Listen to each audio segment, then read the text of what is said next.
Tidak semua rahasia boleh didengar oleh semua orang. Selamat datang kembali di ruang gelap, tempat kisah-kisah terlarang dalam bisikan pelan. Dan hanya mereka yang terpilih yang diizinkan untuk mendengarnya sampai akhir. Malam ini, aku akan membuka sebuah cerita yang tidak pernah berani diceritakan secara terang-terangan. Sebuah novel horor misteri tentang benda yang selalu dianggap sepele, namun menyimpan kekuatan, kutukan, dan aib yang dikubur dalam-dalam oleh zaman. Inilah Kolor Sakti, karya Kang Ramli author. Cerita ini khusus untuk kamu yang sudah menjadi langganan channel ini. Karena apa yang akan kamu dengar bukan sekedar cerita, tapi rahasia, dan tidak semua orang kuat menanggung akibatnya. Jika kamu mendengarkan sampai akhir, jangan kaget jika setelah ini malam terasa lebih panjang dan bayangan terasa lebih dekat. Matikan lampu, gunakan headset, dan jangan pernah menertawakan apa yang akan terjadi, karena cerita ini sudah memilih pendengarnya sendiri. Stephanie terus gelisah. Dia bingung harus mencari Jaka kemana lagi. Dia tidak memiliki alamatnya dan tidak ada satupun kenalan yang tahu keberadaan Jaka. Misterius banget sini orang. Gerutunya kesal. Namun, di balik rasa kesalnya, ada rindu yang semakin membuncah di dada. Stephanie hanya bisa memandangi foto Jaka yang tersimpan di ponsel. Dengan mata berkaca-kaca, ia bergumam, "Jaka, kamu ada di mana sih? Aku sudah mencarimu. Tolong balas pesanku, angkat teleponku." Ucapnya sambil terus memandangi wajah Jaka di layar ponsel.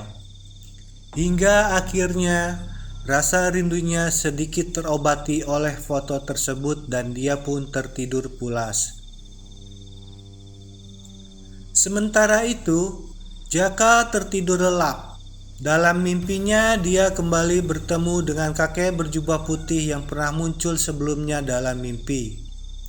Kakek itu terus mengulang cerita yang sama dan memerintahkannya untuk segera mengambil kolor sakti di malam Jumat Kliwon. Jaka terbangun dengan tubuh berkeringat dingin. Kenapa sih kakek itu muncul lagi dalam mimpi gue? Gue harus nyari kemana itu kolor sakti? Gumam Jaka bingung. Dia menyibakkan selimut, menurunkan kedua kakinya dari ranjang, dan berjalan ke dapur untuk mengambil air minum. Setelah itu, langkahnya kembali membawanya ke kamar dan seketika dia teringat akan ponselnya. HP gue di mana ya? Gue lupa naruh. Jaka mulai mencari-cari ponselnya. Ia membongkar isi tas, mengeluarkan satu persatu baju yang ada di dalam. Akhirnya dia menemukan ponsel tergeletak di bagian paling bawah. Untung kagak pecah. Mana di bawah banget lagi HP-nya. Gerutu Jaka sambil memeriksa layar ponsel yang ternyata masih dalam kondisi baik-baik saja. Sejak dirinya dipecat, ponselnya tidak pernah diaktifkan. Malam itu, dengan ragu Jaka menekan tombol daya untuk menghidupkannya kembali. Begitu ponsel menyala, layar menampilkan banyak notifikasi. Ada 30 panggilan tak terjawab dan 5 pesan masuk. Jaka segera membuka daftar panggilan dan melihat nama yang tertera di layar. "Bu Stephanie sayang," gumamnya, namun Jaka tidak membuka ataupun membaca pesan-pesan yang masuk. Ada apa ya? Kok dia sampai nelpon terus-terusan? Mending gue matiin lagi aja dah HP-nya. Males kalau harus dengar suara dia maki-maki gue lagi. Ujar Jaka mengingat ucapan tajam dari Stephanie yang masih membekas di pikirannya. Tanpa berpikir panjang, Jaka kembali menekan tombol daya hingga ponselnya mati. Setelah itu, meletakkannya di laci meja dan menutupnya rapat-rapat. Jaka tak bisa tidur.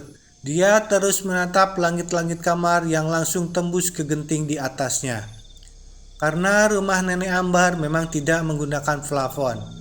Setelah beberapa lama, matanya mulai terpejam dan dia kembali terlelap.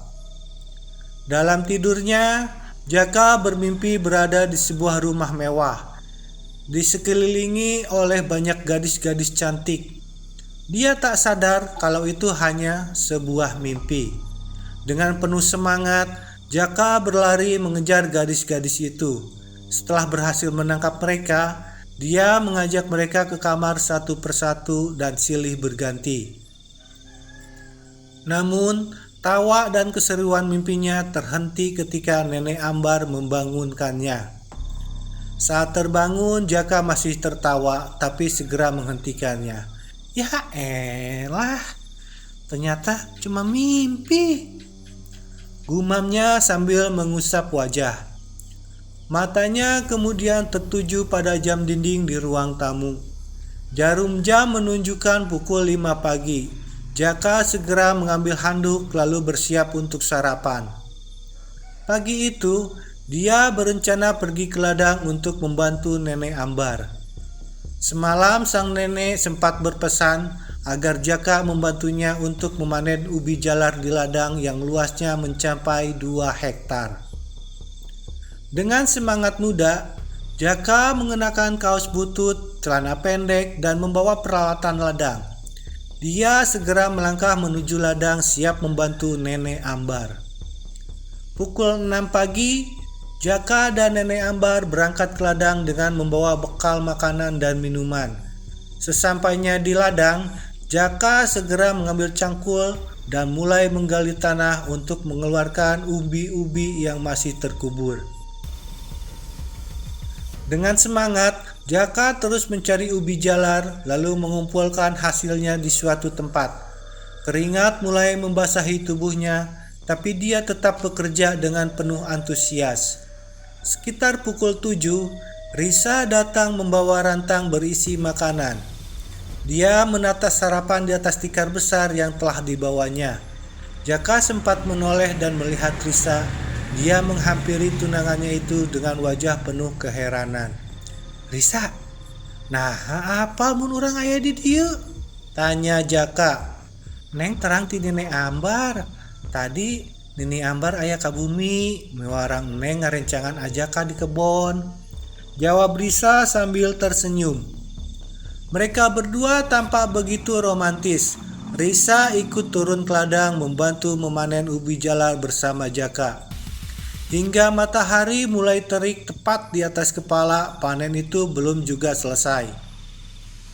Saat waktu menunjukkan tengah hari, semua yang bekerja memutuskan untuk beristirahat dan makan siang.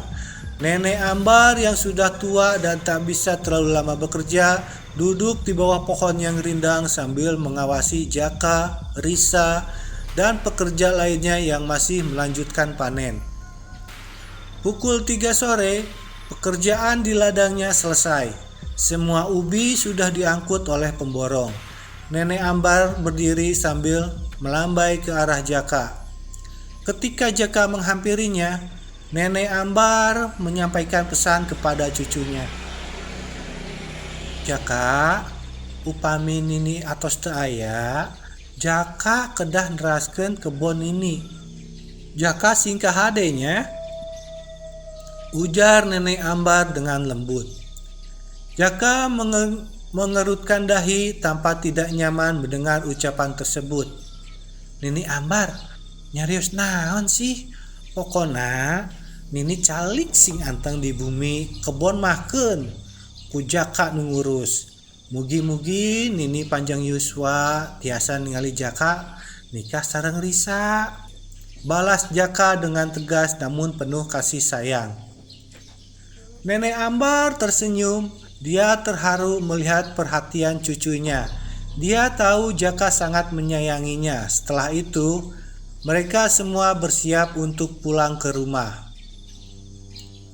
Risa dengan sabar menuntun Nenek Ambar berjalan pulang, sementara Jaka membawa perlengkapan panen di kedua tangannya.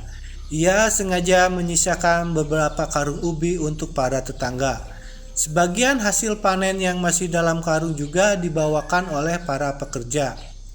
Langkah mereka perlahan meninggalkan ladang membawa hasil kerja keras yang memuaskan.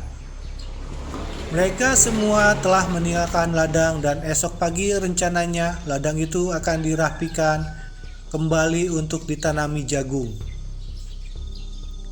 Jaka berjalan pulang bersama Risa dan Nenek Ambar. Di sepanjang jalan, pikirannya terasa ringan. Bayangan Risa dan pemecatan dirinya kini telah terlupakan.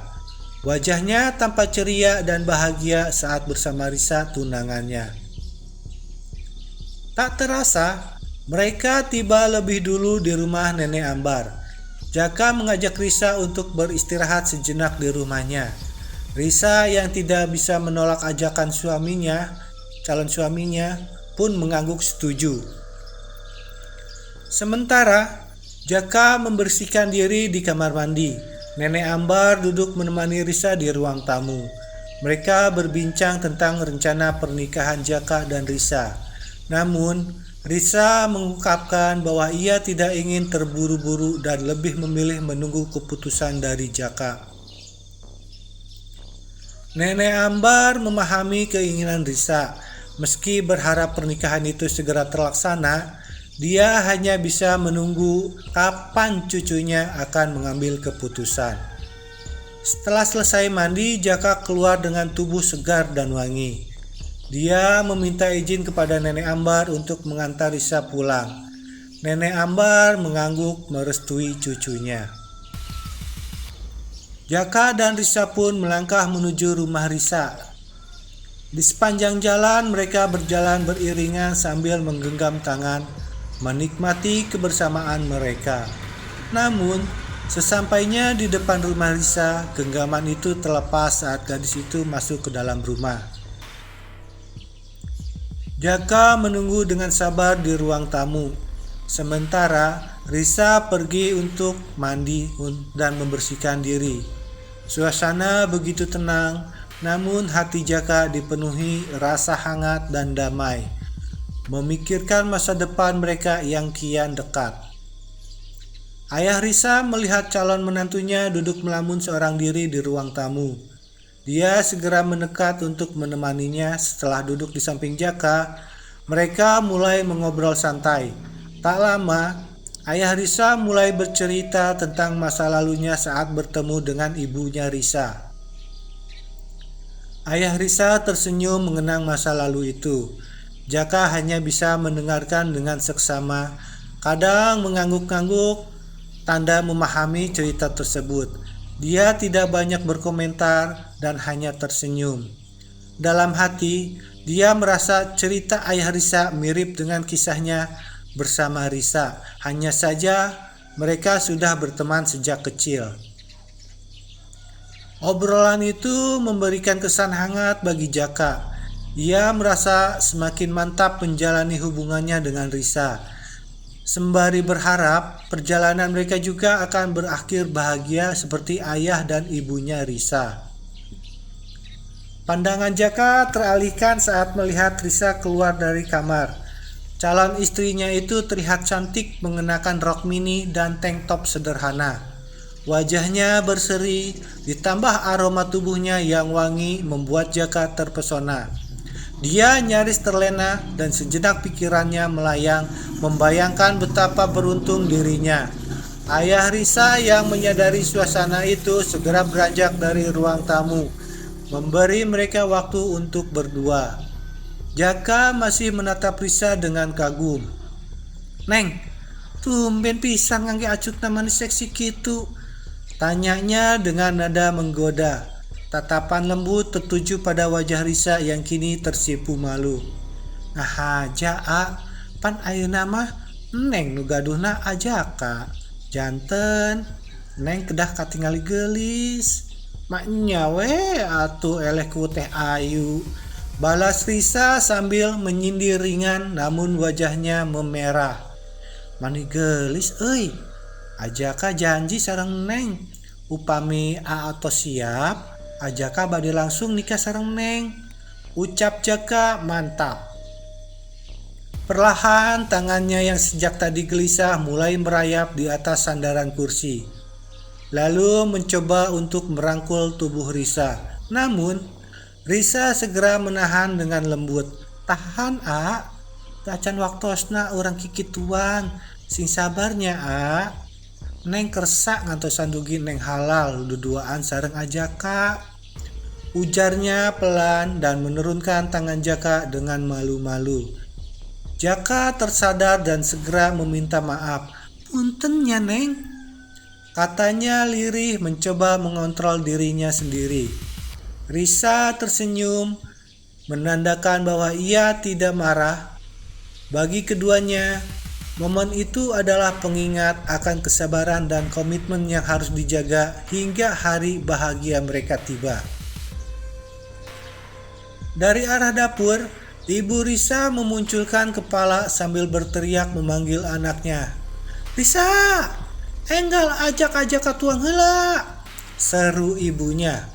Kedap deui Bu, sahut Risa yang masih asik mengobrol dengan Jaka. Setelah itu, Risa menoleh ke arah Jaka. Hayu urang tuang heula, kin ngobrolna dilajengkeun deui. Tas raos pan upami patuanganna di sadawae mah, katanya sambil tersenyum. Risa berdiri dan menarik lengan Jaka, mengajaknya ke meja makan.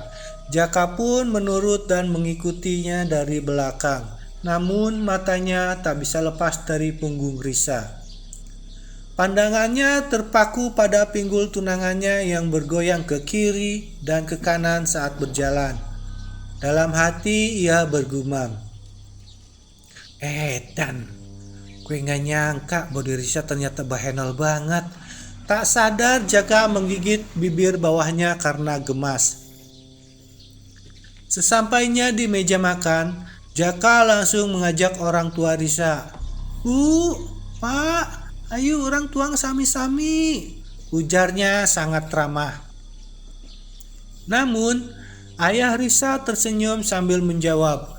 Bapak sareng ibu atos tadi, mangga tuang ti payun, ulah sok isin-isinnya, sing seueur tuangna. Jaka dan Risa mulai menikmati hidangan yang telah disiapkan. Kedua orang tua Risa duduk di ruang tamu, memandangi putri mereka dan calon menantunya dengan wajah penuh kebahagiaan. Mereka melihat betapa romantisnya Jaka dan Risa saat makan bersama. Sebuah pemandangan yang membuat hati mereka lega dan bangga. Tidak semua yang dibuka bisa ditutup kembali. Malam semakin larut dan apa yang baru saja kamu dengar bukanlah akhir dari segalanya. Istirahatlah, tapi jangan terlalu lelap karena kolor sakti belum melepaskanmu sepenuhnya.